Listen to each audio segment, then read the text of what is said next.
أسألك سؤال وأسأل الآلاف اللي قدامي، دليل بسيط بس. جوالك هذا اللي بيدك، جوالك هذا اللي أعطاك إياه الله عز وجل، وفي شريحة وفي اتصالات وفي رقم سري، ما حد يدري أنت مخزن رقم من، ما حد يدري إيش الروابط، إيش الصور، إيش المقاطع، إيش اللي جوة هذا الجوال إلا الله. أسألك بالله سؤال، جوالك يخدم الإسلام أم يهدم الإسلام؟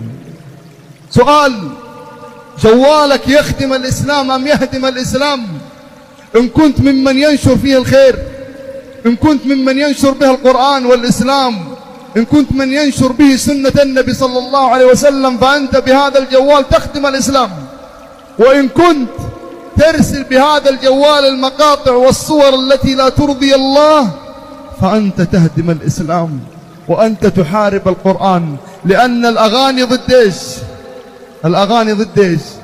ضد القرآن. ترسل أغاني بدل ما ترسل قرآن، ترسل صور بدل ما تنشر إسلامك وتنشر الخير وسنة النبي صلى الله عليه وسلم، تحارب الإسلام بالجوال.